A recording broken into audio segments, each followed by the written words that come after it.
The migrant children entering the country are running the risk of being stateless as they have no documentation. According to research, that number could be as high as 40% at the moment. The research was conducted in Limpopo, the Western Cape and in Gauteng. It shows the problem of undocumented children is at its worst in Limpopo, where at least 85% are undocumented. Let's get some more on this. We're joined via Skype by Lottie Manicom from the Scalabrini Centre of Cape Town. That's an NGO that works with migrants, asylum seekers and refugees. Lottie, good morning, and thanks for your time this morning. Tell us a little bit more about what you have found and why do you reckon that this is at its worst in Limpopo when we're looking at undocumented children, migrant children? Thank you.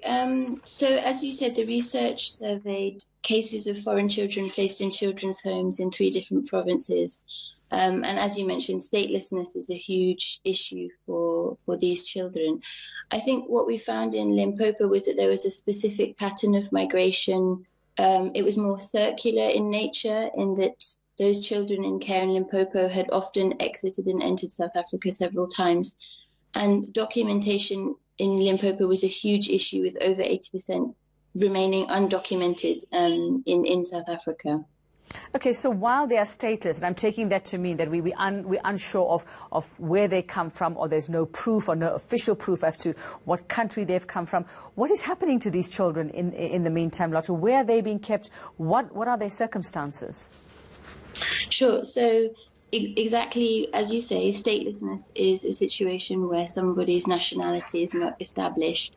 It means that they are undocumented, and it means that accessing services is difficult. Although we did find that 89% of children were enrolled in school, so that's a good sign. But without a document, a child, their future is on hold, in the sense that they are not able to plan tertiary education. They're not able to get a legal job. They're not able to open a bank account. They can't plan for a future. And once they turn 18 and once they leave the children's home, they are liable to detention and deportation. So really the aim of the report is to use this data to try to suggest solutions to document these children, which would be in the interests of the children and the state itself, because of course it wants to know who is existing within its borders.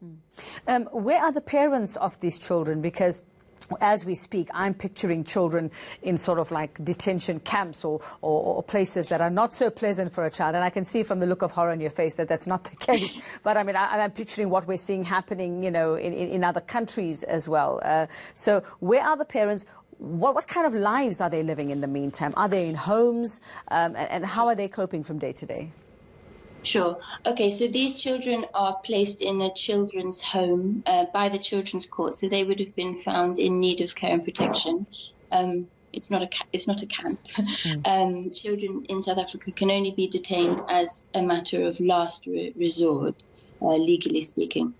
So we found that only about 27% of these children entered South Africa completely on their own. They've come from other countries on the African continent and they've entered South Africa completely on their own. 43% entered with a parent, with a mum or dad, but for one reason or another, they've been removed from the care of the parent and placed in care in a children's home.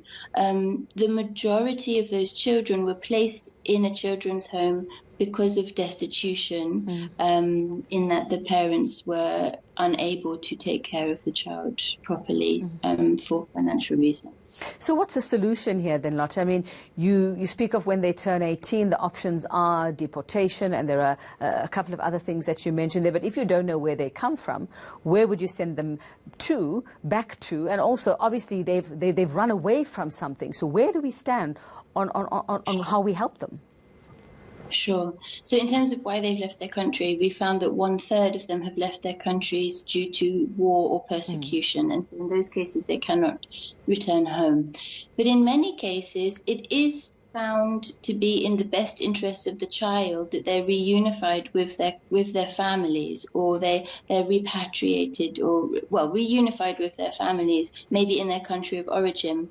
But what the research found was that the processes for reunifying a child with their family, either in South Africa or in the country of origin, were often struggling because they're under-resourced. And so we found that children who it might be considered in their best interests to be returned and reunified to their family were not being reunified because of the lack of resources. So one of the main recommendations is that the family reunification processes be better resourced to allow those children to return in cases where it is relevant. In cases where it's not relevant, it's key that these children receive documentation in South Africa, whether it's temporary documentation or whether it's permanent documentation, depending on their situation. But it really is key, as I said, both for the child but also for the South African state as well, just to in interest of documenting those that exist within its borders. Thanks very much for that info. That's Lottie Manacom from the Scalabrini Centre of Cape Town. That's an NGO that works with migrants, asylum seekers and refugees, just bringing us up to speed on the statelessness of migrant children and what it actually means for their present and their future.